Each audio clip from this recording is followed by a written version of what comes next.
साथियों, हमारे गुरुओं का योगदान केवल समाज और आध्यात्म तक ही सीमित नहीं है, बल्कि हमारा राष्ट्र का चिंतन, राष्ट्र की आस्था और अखंडता अगर आज सुरक्षित है तो उसके मूल में भी सिख गुरुओं की महान तपस्या है। गुरु नानक देव जी के समय से ही आप देखिए, जब विदेशी आक्रांता तलवार के दम पर भारत की सत्ता और संपदा को हथियाने में लगे थे, तब गुरु नानक देव जी ने कहा था, पाप की जंज लई काबुल हो धाया, जोरी मंगे दानुवे लालो।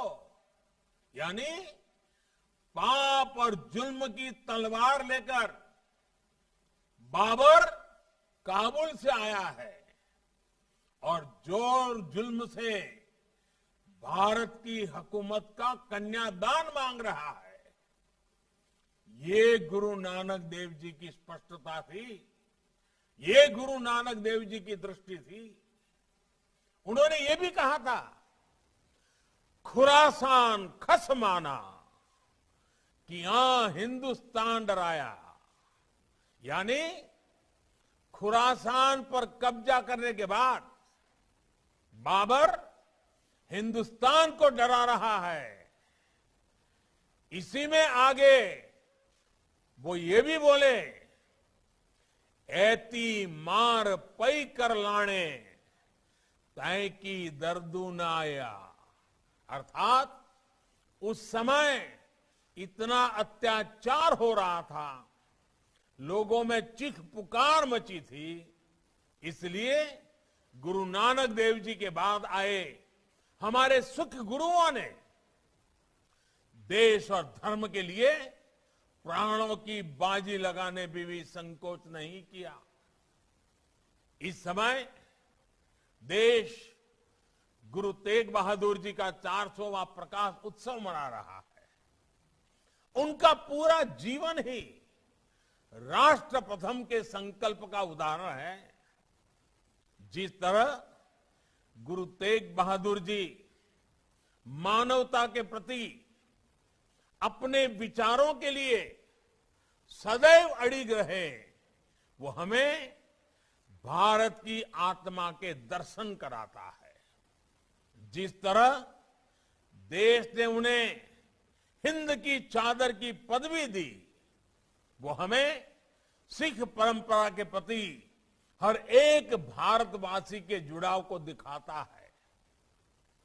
औरंगजेब के खिलाफ गुरु तेग बहादुर का पराक्रम और उनका बलिदान हमें सिखाता है कि आतंक और मजहबी कट्टरता से देश कैसे लड़ता है।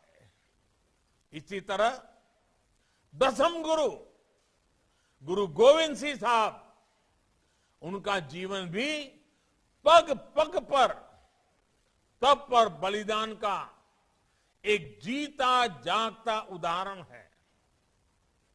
राष्ट्र के लिए, राष्ट्र के मूल विचारों के लिए दसम गुरु ने अपना सर्वस्व न्योछावर कर दिया। उनके 2 साहिबजादों जोरावर सिंह और फतेह सिंह को आतताइयों ने दीवार में जिंदा चुनवा दिया, लेकिन गुरु गोविंद सिंह जी ने देश की आन बान और शान को झुकने नहीं दिया। चारों साहबजादों के बलिदान की याद में हम आज भी शहीदी सप्ताह मनाते हैं और वो इस समय चल भी रहा है। साथियों, दसम गुरु के बाद भी त्याग और बलिदान का ये सिलसिला रुका नहीं। वीर बाबा बंदा सिंह बहादुर ने अपने समय की सबसे शक्तिशाली हुकूमत की जड़ें हिला दी थी। सिख मिसलों ने नादिर शाह और अहमद शाह अब्दाली के आक्रमण को रोकने के लिए हजारों की संख्या में बलिदान दिया। महाराजा रणजीत सिंह ने पंजाब से बनारस तक जिस तरह देश के सामर्थ्य और विरासत को जीवित किया, वो भी इतिहास के पन्नों में दर्ज है।